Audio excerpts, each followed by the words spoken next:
Équinoxe. Voilà le mot qui m'a réconcilié, mais un peu tard, avec l'étude du latin. J'avais jusque-là été mauvais élève en cette matière. Au secondaire, je cherchais avant tout à disparaître, à me fondre dans la masse. Personne n'aimait, ne pouvait aimer le latin. Donc, moi non plus. Devant notre classe de fauves, le prof, un débutant, avait senti le besoin de se justifier en invoquant les vertus de l'étymologie. Le français vient du latin. La belle affaire. C'était du passé. C'était dépassé. Quelle utilité pouvions-nous trouver à une langue morte ? Nous n'étions pas seuls à penser de la sorte. On a graduellement soumis le programme scolaire à l'utilitarisme. Le latin est vraiment mort. Excite la vieille vieillerie, Rosa, Rosa, Rosam, et les autres ont échoué dans les oubliettes. Heureusement, la graine était semée. Un siècle, c'est-à-dire quelques mois plus tard, j'ai été pris de fascination pour équinoxe. Le mot et ce qu'il désigne. Il me semblait encore latin, comme s'il s'était arrêté sur le chemin qui mène au français.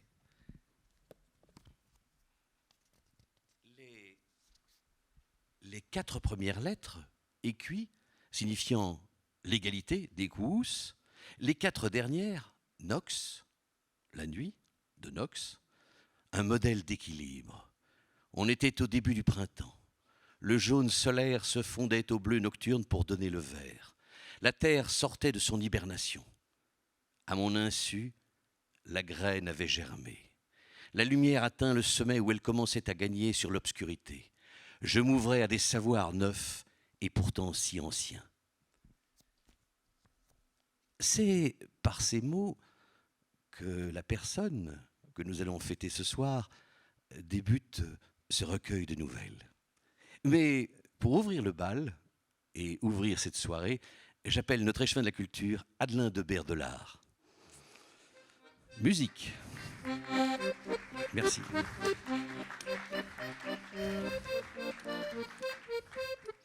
Je vous en prie, Adelin, venez prendre place dans notre petit salon improvisé. Voici votre micro dont vous aurez absolument besoin. Merci. Voilà, je suis content de pouvoir passer. Je vois des chiffres. 17. Du 03. 61. Vous êtes poisson. Oui.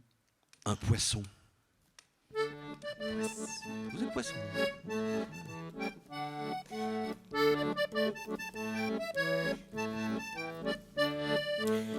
La maman des poissons, elle est bien gentille. Elle ne leur fait jamais la vie, ne leur fait jamais de tartines. Ils mangent quand ils ont envie et quand ça a dîné sardines. La maman des poissons, elle a l'œil tout rond, on ne la voit jamais froncer les sourcils. Ce petit l'aime bien, elle est bien gentille et moi je l'aime bien avec du citron.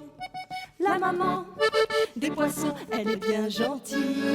Elle ne leur fait jamais la vie, ne leur fait jamais de tartines. Ils mangent quand ils ont envie et quand ça a dîné sardines. La maman des poissons, elle a l'œil tout rond, on ne la voit jamais froncer les sourcils. Ces petits l'aiment bien, elle est bien gentille et moi je l'aime bien avec du citron. Et donc, vous êtes poisson. Car, oui, oui, cher Bernard Pipot, oui. Tout ce qui arrive est une histoire suivant son cours.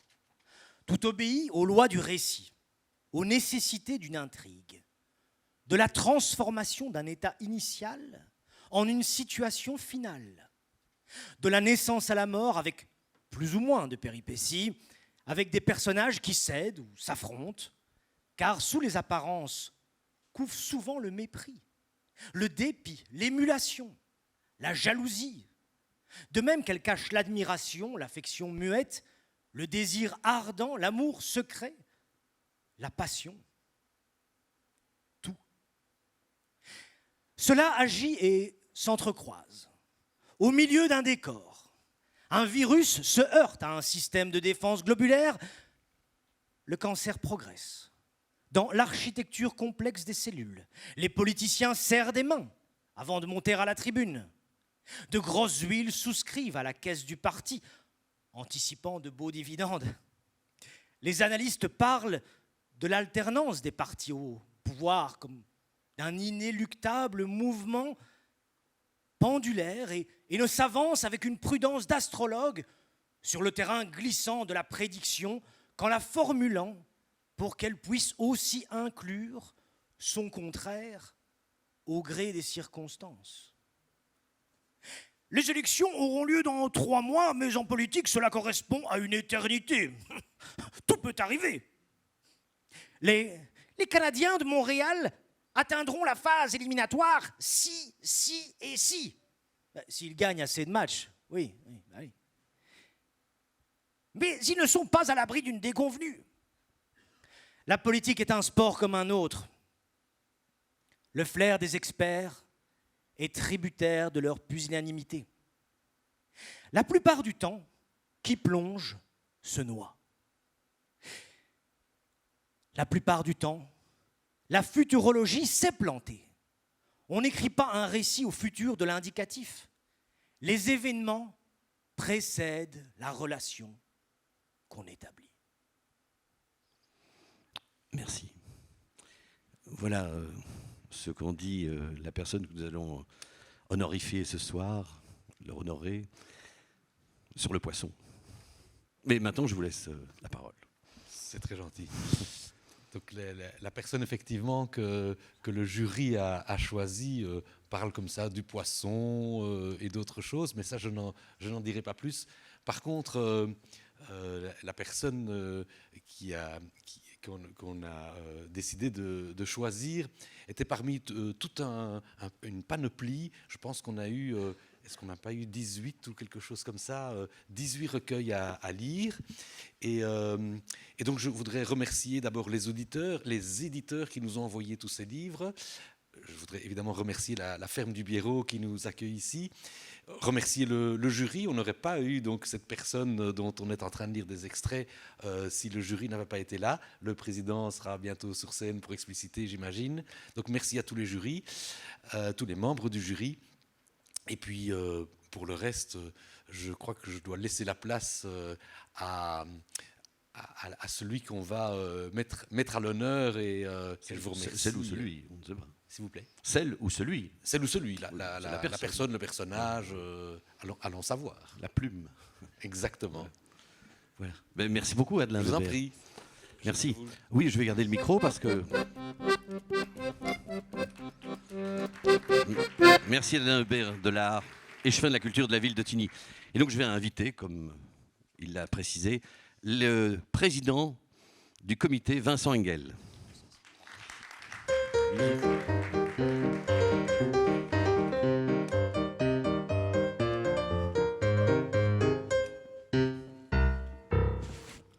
Voilà, bonsoir, je vous en prie, prenez place. Je vois des 3 et des 6 de vierge. Vous êtes vierge? Oui. C'est une vierge.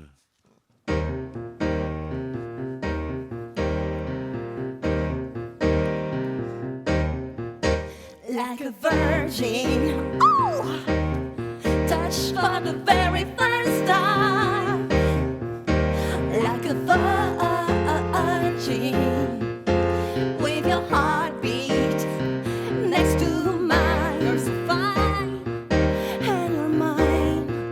I'll be yours till the end of time. 'Cause you made me feel, yeah, you made me feel I've nothing to hide. Ooh, like a virgin, touch for the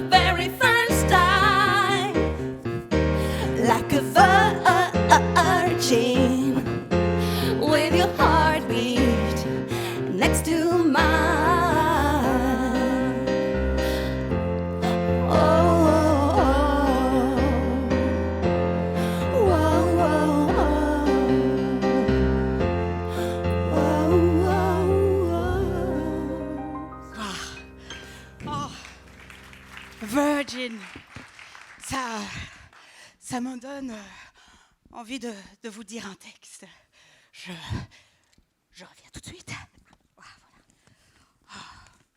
Vierge. Vierge.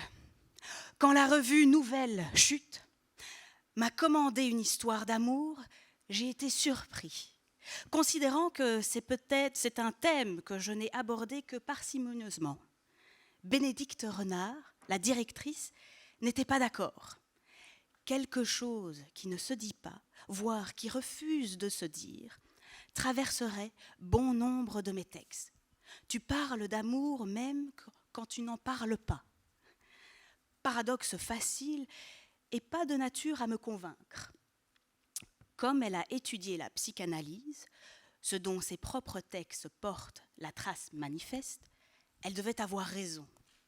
En y repensant, que mes histoires se déroulent au-dessus d'un contrepoint presque inaudible, d'un sous-texte qui dirait autre chose, répond à ce que j'essaye essentiellement de produire dans une nouvelle, de la tension. Le roman est à mes yeux un genre lisse. Dans la nouvelle, il faut que ça frotte, que ça pique. Et hop, on recommence. J'ai donc accepté. Merci. Et donc, c'est ça, une vierge, alors. Oui, oui, on peut dire ça. Si j'avais eu à l'esprit, pendant que nous délibérions, si j'avais pensé qu'il y avait ce spectacle-là et que j'allais devoir exposer devant tout le monde un signe qui est quand même difficile à porter quand on a presque 60 ans, j'aurais peut-être... Vous faites très bien. Hein. Ouais. Oui, non, oui, absolument, c'est ça, être vierge. Ça et d'autres choses. Ouais. Et donc, là, on va dévoiler le nom de la personne. Je peux peut-être déjà dire qu'il s'agit d'un homme. On peut dire qu'il s'agit d'un homme, d'autres... Oui. Pardon ? C'est le jury qui décide, hein, je suis désolé. Qui êtes-vous ? C'est vrai. On avait dit, oui, peut-être que ce serait une femme, mais le jury a décidé. Je ne sais pas, qui êtes-vous ? Vous êtes autrice ? Et vous êtes de quel signe ? Oh, attendez, je sens une double personnalité. Je vois des 6. Gémeaux. Vous êtes Gémeaux. Vous êtes Gémeaux ? Ah ben. C'est un Gémeaux. Mais venez. Nous sommes deux sœurs jumelles, nées sous le signe des Gémeaux. Mi fa sol la mi ré mi fa sol sol sol ré do. Aimant la ritournelle, les calembours et les bons mots. Mi fa sol la ré mi fa sol sol sol ré do. Je n'enseignerai pas toujours l'art de l'arpège. J'ai vécu jusqu'ici de leçons de solfège. Mais j'en ai jusque-là, la province m'ennuie. Je veux vivre à présent de mon art à Paris. Je n'enseignerai pas toute ma vie la danse. À Paris, moi aussi, je tenterai ma chance. Pourquoi passer mon temps à enseigner des pas alors que j'ai envie d'aller à l'opéra? Nous sommes deux sœurs jumelles, mais sous le signe des Gémeaux. Mi fa sol la mi ré mi fa sol sol sol ré do. Aimant la ritournelle, les calembours et les bons mots. Mi fa sol la mi ré mi fa sol sol sol ré do. Bienvenue, venez. Je sens chez vous. Voilà. Mais je crois que vous avez une envie aussi de dire un texte, un de vos textes préférés. Oui. Ah, attendez, tenez le micro. Regardez ce qui se trouve juste là. Ne me dis pas que c'est... C'est magique. Oui, c'est effectivement un texte que j'aime beaucoup. Je ne sais pas comment vous avez fait. Vous êtes très forte. Je vous le lis. Gémeaux. Imaginons le début de la 3e nouvelle intitulée Gémeaux, d'un recueil qui, c'est maintenant clair, en comptera 12. À ce stade, vous soupçonnez ou avez compris qu'il y a un système, une suite prédéterminée que suggère le titre du livre, horoscopique, à moins que vous ayez plutôt été sensible au suffixe « ic », acéré, pointu, qui pique d'autant plus que l'adjectif est ici servi comme un substantif. Place en pareille situation le personnage du début du livre, nouvellement converti à la culture latine, à l'étymologie, à la morphologie, à la philologie et au etc. en tout genre, y aurait peut-être trouvé un écho d'œuvres de Virgile, qu'il n'a pas lu, mais dont il connaît les titres. Dans ce cas-ci et dans bien d'autres, ça suffit. Les bucoliques et les géorgiques. Surtout, il aurait été stupéfait qu'on parle de lui dans un livre, et terriblement gêné. À son âge, rappelez-vous, il fréquente l'école secondaire, il ne savait pas encore qu'une vie comme la sienne, si banale soit-elle, peut rendre compte d'un moment de rupture avec le monde ancien. Carême, eau de Pâques, latin, civilisation romaine. Plus tard, il s'apercevra qu'on est toujours sur une arête, à un point de rupture avec un monde ancien en voie de disparition. Cela s'appelle tout bonnement vivre, autrement dit, vieillir. Notion qui, à son âge, ne s'applique qu'aux autres. Pour tout vous dire, il ne se doute pas le moins du monde qu'un jour, c'est-à-dire dans 2 ou 3 ans, il lira sa propre biographie, parue 2 siècles auparavant. Simple détail. Les souffrances du jeune Werther, dont il s'est heureusement permis de modifier le dernier épisode. Il ne mettra pas fin à ses jours. Merci, on sent que vous auriez voulu écrire ce texte. Oui, je suis un peu déçue, mais Rejouer la prochaine fois place. peut-être. je ferai ça, merci. Vincent, cette fois nous vous laissons la parole. Mais écoutez, avec plaisir. Alors c'est vrai qu'un... Vous partez déjà? Non, je vous laisse la parole. Je sens mauvais. Non, pas du tout. Au contraire, c'est Voilà. la chaleur de la culture qui... D'accord.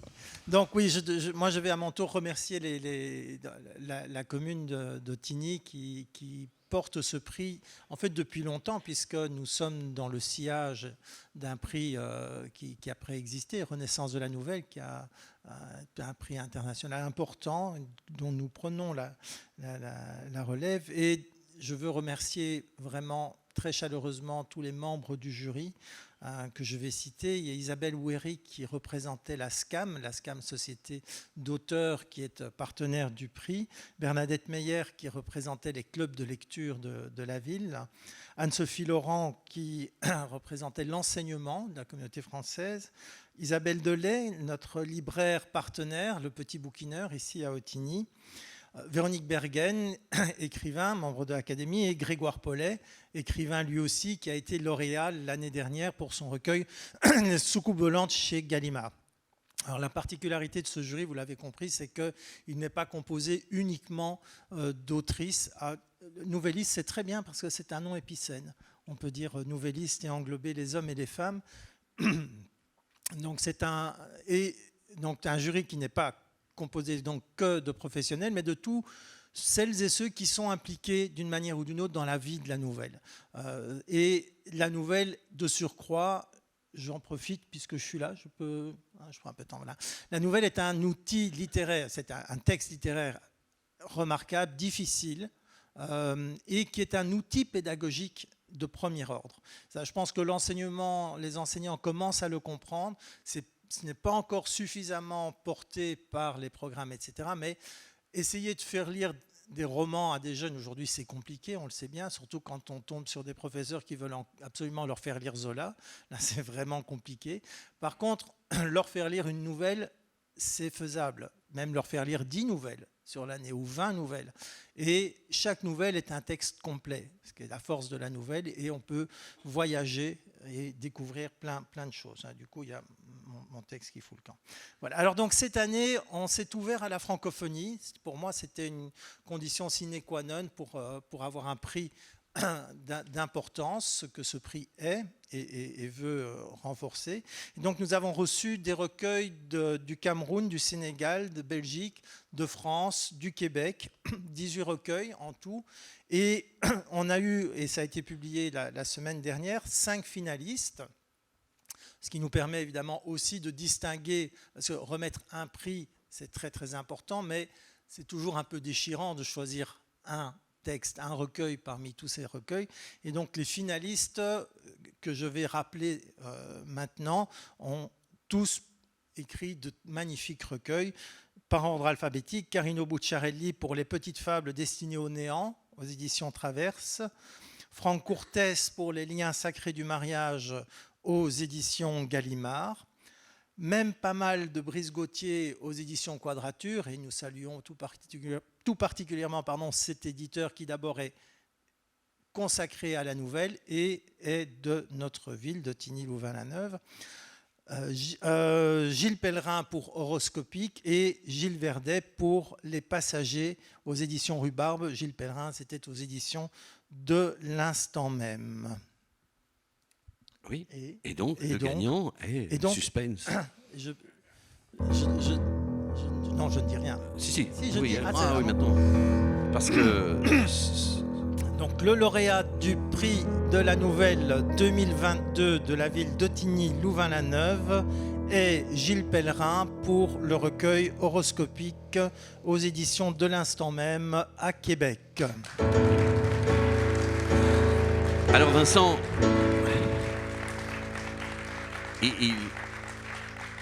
il se fait que, évidemment, Gilles n'a pas pu nous rejoindre, mais il est en direct avec nous. Gilles, êtes-vous là ? Oui, je suis là. Vous m'entendez bien? Oui, on vous entend très très bien, comme si vous étiez dans la pièce. Bonsoir Gilles. Bonsoir. Bonsoir, vous m'entendez? Vous me voyez? Oui. Gilles vous voit là-bas. Ah, Oui. quel est votre signe, Gilles? Je suis taureau. Ah, je le savais. Taureau, C'est un taureau. mon signe préféré.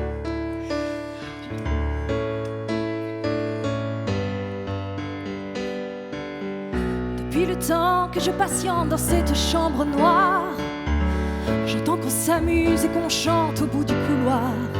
Quelqu'un a touché le verrou et j'ai plongé vers le grand jour. J'ai vu les fanfares, les barrières et les gens autour.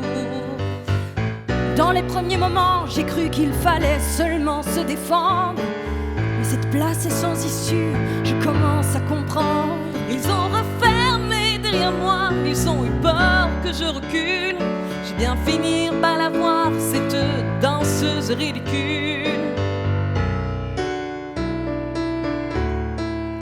Est-ce que ce monde est sérieux?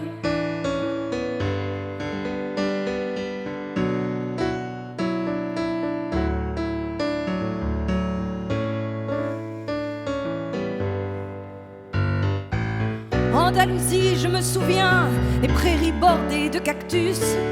Je ne vais pas trembler devant ce pantin, ce minus. Je vais l'attraper, lui et son chapeau, les faire tourner comme un soleil. Ce soir, la femme du torero dormira sur ses deux oreilles. Est-ce que ce monde est sérieux?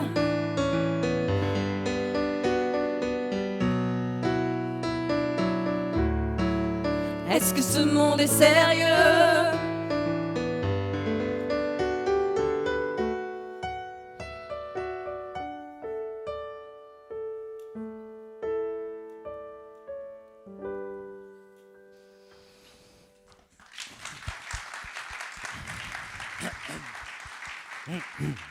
Alors, Gilles, est-ce que ce monde est sérieux? Car, comment concevoir que deux enfants, au motif qu'ils soient nés à la même heure, dans la même ville, le même jour, bien sûr, le même jour, oui, et les mêmes dispositions, et soient voués à des vies identiques? D'abord, même dans une grande ville, il n'y a pas tant d'enfants qui naissent en même temps. Le hasard existe, mais le savoir ne dépend pas de lui. À la base de tout, on trouve l'écliptique, c'est-à-dire la trajectoire du soleil dans le ciel. C'est-à-dire que le soleil qui tourne autour de la Terre, ce n'est pas un peu dépassé? Les anciens ont divisé l'écliptique en 12 portions égales correspondant aux 12 constellations du zodiaque. Le ciel compartimenté en 12 sections bien égales, comme une boîte d'œufs, en somme. Ne sous-estime pas l'ordre immanent du cosmos. C'est précisément ce avec quoi nous essayons tous de nous connecter, y compris toi. Mais tu n'en es pas consciente et tu ne veux surtout pas l'être. L'astrologie nous permet d'en faire la lecture et de l'appliquer à soi. Le point de croisement de l'écliptique et de l'horizon détermine l'ascendant. Il peut suffire de quelques minutes pour qu'il varie. 2 enfants supposément nés en même temps auront le même signe. Grosso modo, le moi privé. Mais le même ascendant, le moi social, non, ce ne sera pas le même. L'astrologie tient non seulement compte de la position du Soleil, mais aussi de celle des planètes au moment de la naissance. Ce n'est pas tout. À l'échelle de l'année, le zodiaque détermine 12 tranches. À l'échelle de la journée, cette subdivision s'appelle maison, car il faut tenir compte de la rotation de la Terre sur elle-même. Tu vois ? Il y a plusieurs paramètres, ce qui permet d'expliquer la variété des personnalités. S'y trouver n'est pas à la portée du premier venu. Merci. Alors, merci Gilles Pellerin. Alors, Vincent, je crois que vous connaissez bien Gilles. Alors, Oui. je vous laisse l'interviewer. Oui, volontiers. Donc Gilles, est-ce que tu m'entends bien? Mais on ne t'entend pas, toi, par contre. Donc, Voilà, excusez-moi. voilà. Oui, non, effectivement, le prix cette année couronne non seulement un recueil qui est... Il vous voit par là, en fait. Voilà, la Ah caméra voilà, est oui, là-bas. pardon. Oui, Oui, voilà. pour te voir, pour que tu me vois, il faut que je tourne le dos. Voilà, donc le recueil que tu as écrit est un recueil qui est remarquable dans son écriture. Chaque nouvelle est une pépite, mais il y a aussi ce degré supplémentaire que l'on trouve rarement dans un recueil de nouvelles, c'est la construction. Le recueil n'est pas seulement, c'est évidemment une mauvaise manière de parler, mais ce n'est pas juste une juxtaposition de textes qui pourrait être organisée suivant un thème, mais tu as réussi dans ce recueil à tisser ces nouvelles, à leur donner un lien, un peu d'ailleurs comme Boccace l'avait fait dans son Décameron avec son prologue et le lien de la peste et de la violence. Et donc, on l'a entendu dans les extraits qu'on a entendus tout à l'heure, aussi une réflexion sur le genre de la nouvelle. La nouvelle, tu la pratiques depuis longtemps maintenant, on ne va pas compter les années, tu l'as écrite, tu l'as publiée parce qu'avec Marie Taillon, ta femme, vous avez dirigé et créé les éditions de l'instant même. Tu as vécu dans et par la nouvelle pendant tout ce temps. Alors peut-être d'abord un mot, je vais te laisser te dire toi un mot sur ton recueil, quel aboutissement il représente, et puis on parlera un petit peu de la nouvelle. Oui, mais avant de répondre à la proposition, Vincent, j'aimerais moi aussi remercier tout le monde, à commencer par le jury et par la ville d'Ottigny qui consacre des subsides et, écoutez, une soirée absolument magnifique pour un genre qui reste un petit peu méconnu en dépit de tout. Remercier les lecteurs pour non seulement la qualité de leur lecture, mais la justesse de la sélection, parce que je me disais, oui, ça c'est vrai, c'est des moments essentiels du recueil et m'excuser de mon absence à Louvain-la-Neuve aujourd'hui parce que des ennuis de santé m'empêchent dorénavant de voyager. Et merci à la musique, aux musiciens, aux chanteuses, tout ça est très bien. Bon, la nouvelle, ben, tu l'as signalé, elle m'accompagne depuis, moi je vais le dire, depuis 40 ans. J'ai publié mon premier recueil il y a 40 ans et à titre d'éditeur, Marie Taillon et moi, on a publié 170 recueils d'un genre dont on disait quand nous nous sommes lancés, et c'est la raison pour laquelle nous l'avons fait, quand nous nous sommes lancés dans cette aventure éditoriale dans les années 80, on disait de la nouvelle qu'elle était invendable. Je confirme. C'est commercialement, et c'était la raison pour laquelle donc les éditeurs se montraient assez timides, assez... j'allais dire pleutre. À l'époque, quand on est jeune, on a le gros mot.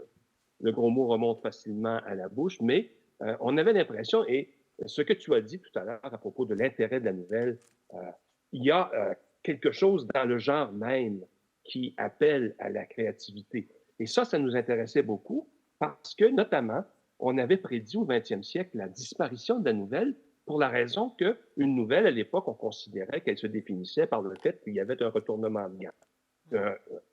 Donc, il s'agissait de de regarder la structure du récit pour constater qu'il s'agissait, la nouvelle irait à contre-pied de ce qu'on attendait. Donc, un lecteur, une lectrice familier avec la nouvelle, on se lancerait rapidement du genre, d'autant plus que parfois 20 nouvelles par livre, du fait que c'était un genre qu'on qualifiait de prédictif. Or, les formes littéraires contribuent au propos qu'elles tiendront. J'ai envie de faire une transposition facile de McLuhan. Le médium, c'est le message, c'est-à-dire le genre littéraire génère en soi des probabilités. Et de pouvoir en parler ce soir, Vincent, 28 ans après de grands rassemblements de l'année nouvelle, on s'était retrouvés dans les mêmes lieux à la faveur d'une soirée de lecture. C'est particulièrement touchant pour moi parce que dans toute cette aventure intellectuelle, artistique, esthétique qui a été la nouvelle, Nouvelle à Neuve a joué un rôle formidable et je constate que vous vous relancez dans l'aventure avec passion et générosité. Je peux encore lui poser une question ou pas? Oui.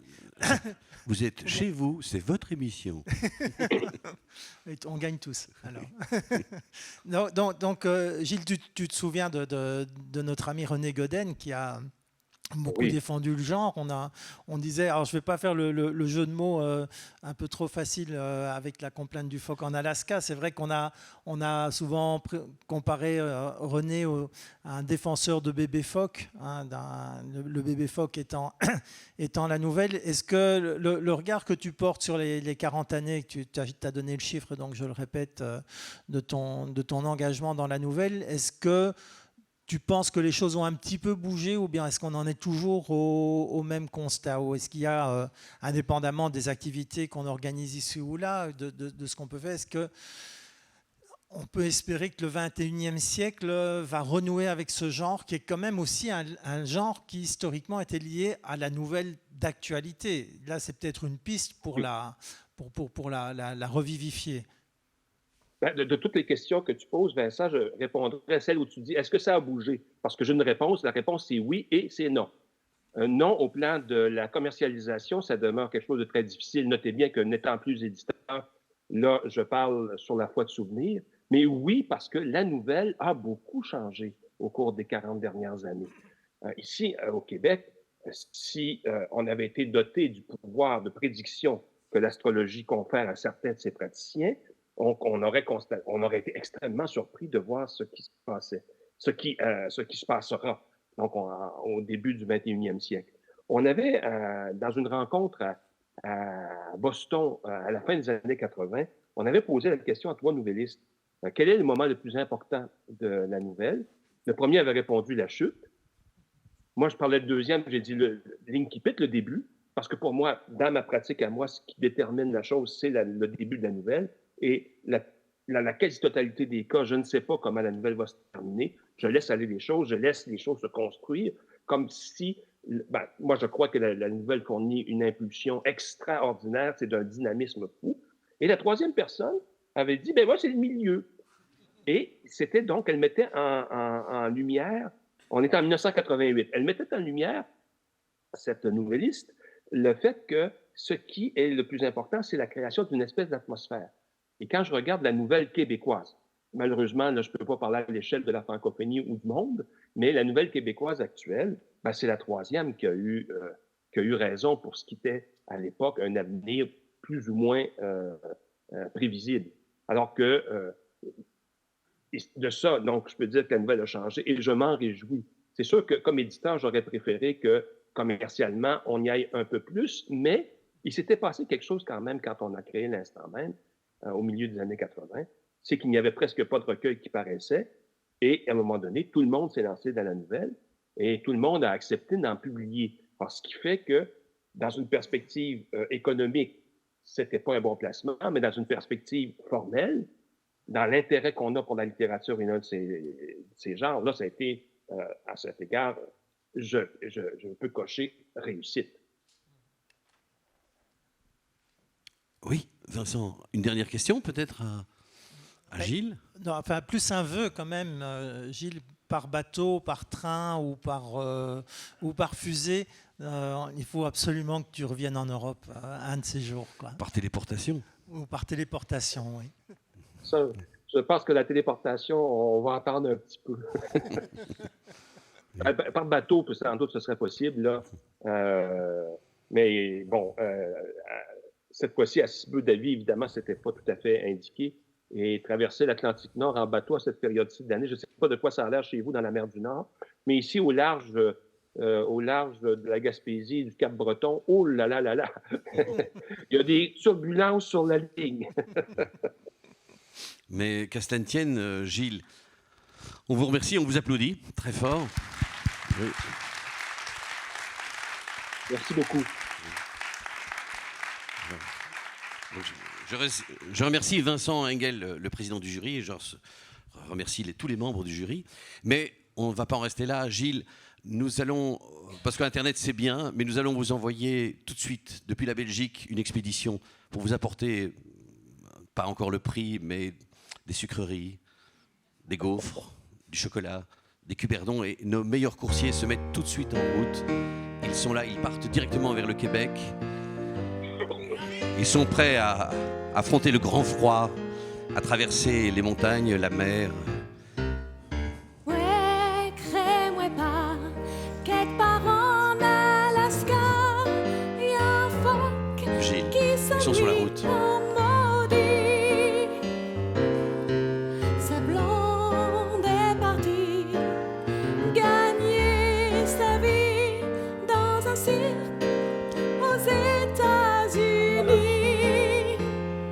Le phoque est tout seul, il regarde le soleil qui descend doucement sur le glacier. Il pense aux États en pleurant tout bas. C'est comme ça quand ta blonde t'a lâché. Ça ne vaut pas la peine de laisser ce qu'on aime pour aller faire tourner un ballon sur son nez. Ça fait rire les enfants, ça ne dure jamais longtemps, ça ne fait plus rire personne quand les enfants sont grands.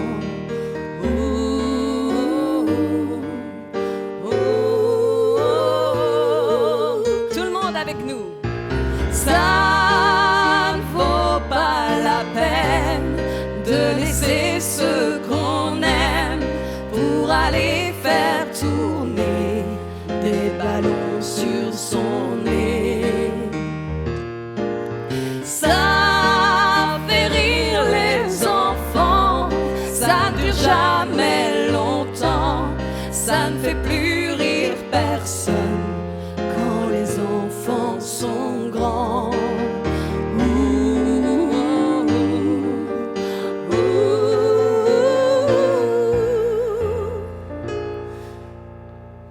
Voilà Gilles. Merci. On vous embrasse depuis la Belgique. Merci, on vous bonsoir à félicite. tout le monde. Merci beaucoup.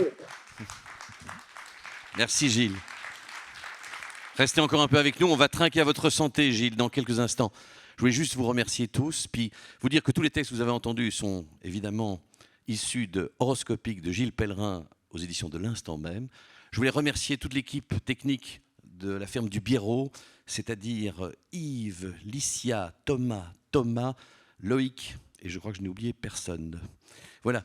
Et on peut les applaudir, bien sûr. Ils font un travail fantastique puisqu'ils ont établi la liaison avec le Québec. Et puis remercier évidemment l'ensemble des membres du jury, tous les candidats qui ont participé, mais qui gagneront l'année prochaine, j'en suis sûr. Et on se retrouve dans le bar tout de suite. Merci à vous. Excellente soirée.